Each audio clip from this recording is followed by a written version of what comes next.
За Монгол банкны ерөнхийлөгчний дэвшигч Наран Цогт даргаыг ерөнхийд нь бас мэднэ бас олон салбарт ажилласан. Тэгэхээр Монгол банкны мөнгөний бодлогыг хэрэгжүүлж байгаа дээд албан тушаалтны хувьд бол илүү их одоо амьд бас би ажилласаа гэж бодож байгаа. Энэ салбарын хоорондын уялдаа холбоо за энэ засгийн газарт бас ажиллаж исэн хүний хувьд бол бас гадарлах хүний хувьд бол өнөөдөр манай Монгол улсад мөнгөний хүү их өндөр байна. Сүүлийн одоо хэдэн сарыг аваад үзэхээр дундаж одоо зээлийн хүнүүд өссөн байлээ. Хэрэглээний зээлээс ахуулаад за аж ахуйн нэгж байгууллагуудынх. За мөнгө ховроогоо учраас иргэдэд бол одоо аппликейшны банк бас хоггүй ингээд 30, 40, 50%. За өдрийн зээл гэдээ гарсан. Одоо хар зах дээр бол одоо 120% үүтэй зээл хүмүүс хэрглэж бизнес хийх гэж амьдрах гэж оролдож шít. Тэгэхээр бол энэ бол одоо нөгөө мөнгө хүлээлтийн эдийн засгтай байсан улс орнууд нөгөө дайчин хүүгийн пүүс гэдэг байлоо. Тэр чинь 60% хүүтэй байсан гэсэн.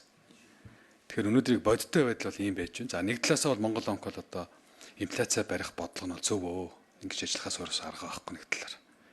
За нөгөө талд нь хараад өгөх манай эдийн засаг энэ байгаа мөнгөний эргэлтийг аваад үзэхээр тухайлбал нийт зээлийн багцын одоо хувийг ч гэсэн авч үзсэн. Иргэдийн зээл бол одоо бүр их тийм айхтар өндөр байгаад байгаа юм бол байхгүй юм байна. За нийт хадгаламжийг аваад үзээр.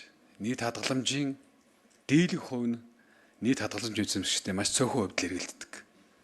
Тэгэхээр би өндөр одоо тодорхой хэмжээний одоо илүү их хэмжээний одоо хадгаламжтай гэдэг юм хөрөнгөтэй хүмүүс нь илүү хүү одоо банкудад би тусгай хэлцээр хийгээд байна уу гэж би харж байгаа. Энэ нь бол их усрын зардал болно. Иргэд аж ахуйн нэгж байгууллагад одоо хэмжээний дарамт олж очин энэ үнэсэлт бий болно гэж. Тийм учраас тухайлбал 1xbet гэдэг одоо юунаас $500 сая гардаг гэсэн баха. Одоо тэр залилан тоглоомноос хилээр асар хэмжээний алт валют гадагшилж байгаа. Тэнгүүд яг бод байдал дээр дүгнэж харахаар иргэдийн хэрэглээний зээл өсөх учраас одоо инфляци өсөд байна гэж хараад байдаг. Доллар өсөд байна гэж хараад байдаг. Гэтэл бид нар яг өнөөдөр энэ дээр бодиттой дүгнэлт хийж чадж байгааг байна. Мөнгөний нийлүүлэлтэд харж байгаа боловч далд эдийн засаг, мөнгө угаалт энэс чинь болж манай гадагшлах урсгал болоод их байна. Тэгэхээр би бол тэр ядарсан хэсэг рүүгээ мөнгөний чанга бодлого биш тэр задарсан хэсэг рүүгээ засгийн газартайгаа Монгол банк бодит мэдээлэлээр одоо хангаж хамтарч ажиллах хэрэгтэй бол гэж би харж байгаа. Энэ тал дээр одоо юу бодож байгаа вэ гэдгийг бол би хэлмээр байна. Түрүү хэллээ. Алт тушаалт бол байхгүй нэ гэж. Түүхэндээ байгаагаар маш өндөр одоо алт. За алт хөтөлбөрийг хэрэгжүүлээгээ засгийн газар хийгжүүл яваад зөөллөд байгаа. Гэтэл нөгөө талаар нь Монгол банкнд тушаадаггүй. Бодит одоо эдийн засагт одоо оруулж байгаа хувь нэмэр магадгүй хараар гараа авчиж байгаа мөг би бол одоо тэгж ойлголт авсан. Захын одоо хэвлэл мэдээллийн хэрэгслүүдээр яригдж байна. За 3 дугаар нэг асуудлууд нь ахмадын зээл одоо бараг жил хөөцөлж байна да. Та түрүү хэллээ. Бас энэ асуудал дээр бол засгийн газрын зарим бодлого гадаад дотоодын байгууллагын судалгаа гэх мэтлэн зүйл дээр хэд хөнгө хандаж ахмадын тэтгэврийн зээл рүү бол Монгол банк өөрөө одоо дагаад орцсон. Түүнээс биш одоо анханасаа ахмадууд одоо нэг хайхтар зээлийг урцсан өг хүү буурал ингэдэг гэсэн юм яриаггүй шүү дээ. Тэгэхээр орохгүй юм руугаа орчоод тэгээд дараа нь одоо энийхээ одоо араас хөөцөлдөхөөр бас одоо янз бүрийн зүйлийг бас ярьж байгаа. Яхаа нөгөө талд нь бол би Монгол банкыг бас би хараад бас ажилласаа гэдгийг тал дээр нь бас хэлээд байгаа. Наана ахмадыг ингээд зээл мэт харагдж байгаа боловч цаанаа энэ маш олон төрлийн зээл байгаа юм байна. Үндсэн үйл зөрчиж байгаа асуудлыг би хараад байгаа. Ахмадуудад орон сууцны зээл олгохгүй. Жижиг дунд бизнесийн зээл олгохгүй. За янз бүрийн хэрэглээний зээл олгохгүй. Тэгээ ганц олгож байгаа маань тэтгэврээ барьцаалал авах гэж байгаа. Дийлэнх нь $200 л одоо үндсэндээ тэтгэвртэй шүү дээ. Гэтэл $2000 тэтгэвртэй хүмүүстэй орныхантай харьцуулаад ийм одоо бодлого хэрэгжүүлээд байгаа. Тэгээ өнөөдөр ч гэсэн энэ 36 сарын одоо зээл мэлгээ ингээ яриад тахаар сая их хурлын дарга хүртэл асуудал нэлээд анхаарал хандуулж ээж эргэн төлөлтийн жоохон багасглаа. Гэхдээ энэ бол одоо бүрэн бол одоо шийдэл биш. Одоо ч гэсэн хүмүүс нэмж зээл аммаар байна.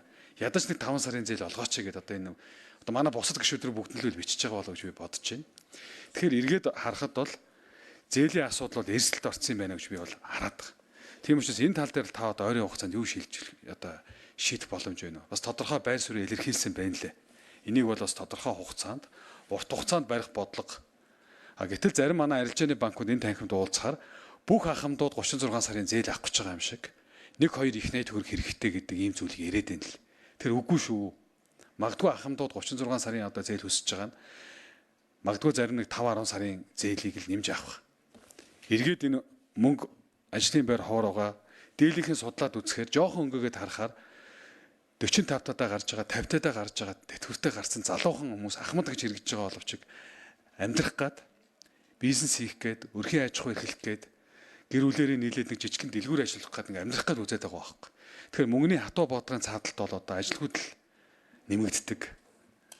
Ийм бас одоо үр дагавартай байдаг. Тэгэхээр та энийг бол нөгөө мөнгөний хатуу бодлого нэг талаасаа барьж байгаа бол нөгөө талд нь энэ ажлын байр хийх эдийн засгийг өсгөх энэ бодлого руу бас тодорхой хэмжээний бодлогуудыг давхар авч үзэхгүй бол манай улсын одоо энэ иргэдийн хандлага за мөн одоо энэ насжилт хөдөлмөр эрхлэлтийн байдлыг онцлог байдаг учраас бол энийг бас сайн хараарай гэдгийг бас хэлмээр. За дээрэс нэг зүйл ихэд иргэдтэй холбоотой ихэд орон сууцны зээл.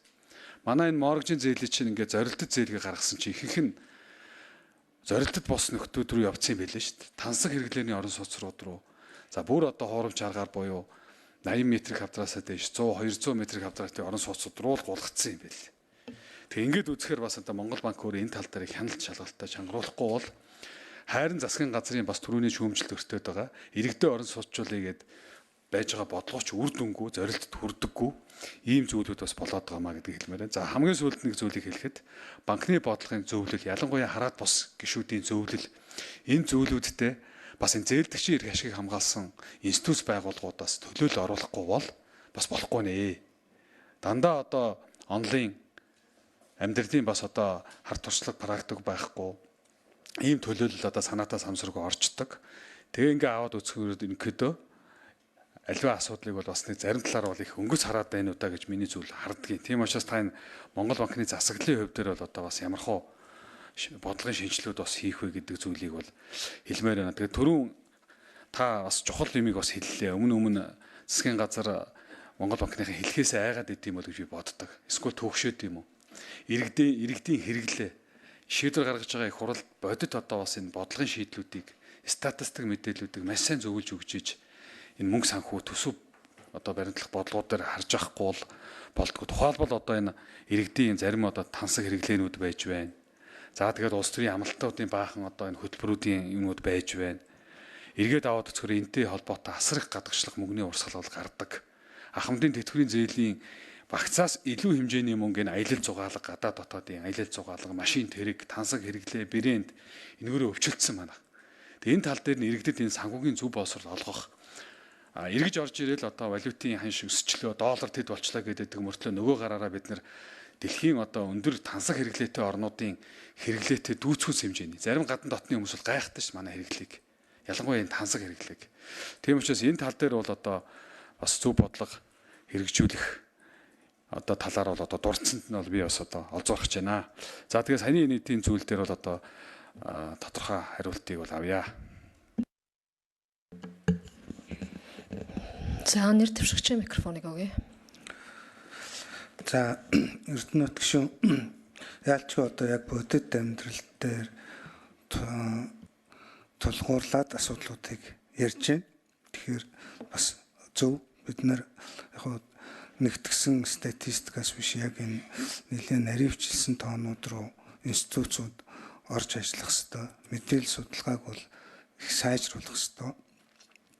Ингэж одоо бодлогын нөгөө ерөнхий биш том мөнгөний бодлого биш одоо мэс заслын ажилбар гэдэг шиг яг нарийн ажилбарууд хийгдэх ёстой.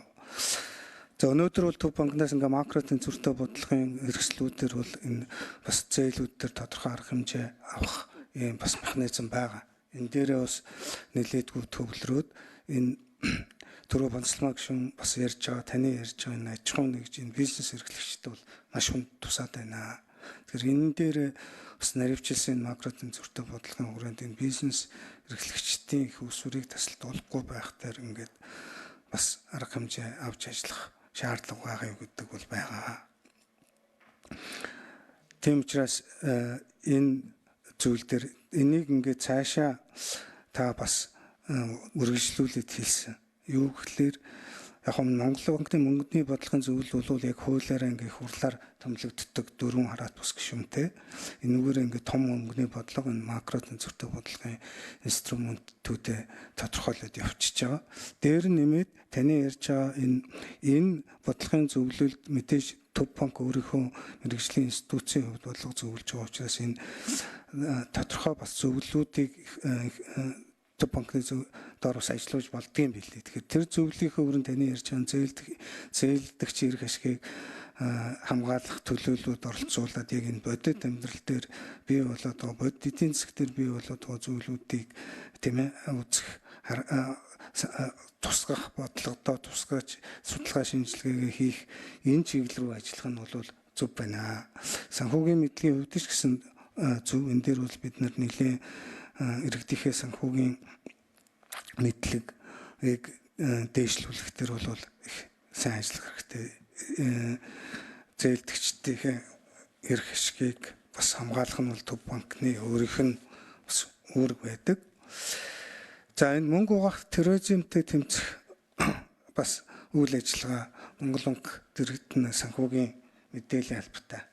Энэ механизмаа сайжруулад энэ ер нь бол энэ хууль хяналтын байгууллага таны хэлдэг тэр далд эдийн засагтай холбоотой зүйл төр бас төвлөрдөг. Энийн үйл ажиллагааг нэлээд өргөжүүлж, идэвхжүүлэх мөн техник технологи суурлах нэлээд бодиттой болгож ийж саяны энэ таны энэ ярьсан хууль бус ажлууд бол нэлээд хомигдох ёстой. Энэ хомхаас ч өөр аргагүй. Энэ бол энэ ажлыг бид нар хийж ийж энэ алтны нууц хууль бус энэ валютын гадагшлуулж байгаа асуудал, за санхүүгийн луур энэ зүйлүүдийг бол зэгцэлнэ. Тодорхой нэмэр уулна. Энэ дээр идэвхтэй ажиллах хэрэгтэй.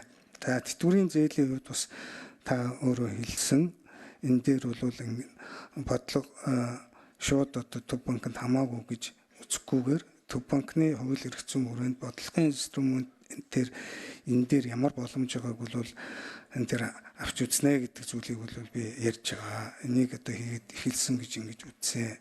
Орон сууцны зээлдэгч гэсэн би бас түрүү ярьлаа. Яг бодиттой боломжтой хэсгийн бүтээгдэхүүн зах зээлийг одоо бий болгох дээр энэ санхүүгийн салбар төр дундаа Төв банк энэ асуудлыг өөрөө анханаас нь аваад явсан учраас оролцож ажиллахаас өөр арга бол байхгүй. Харин энэ зорилттой бүлгээ яг зорилттой бүлэгдэл хийх хэрэгтэй. Энэ дээр тавигддаг хяналт шалгалт хэрэгжилт дээр бол засгийн газарч тэр Төв банкнаас тэр их нарийн хилцэхгүй бол түрүү бас оролцогчдоос асуугаад байгаа. Тэр бас бодиттой үнэн үү гэвэл үнэн. Хүмүүсийн бас хүлээлт бол яг ингээд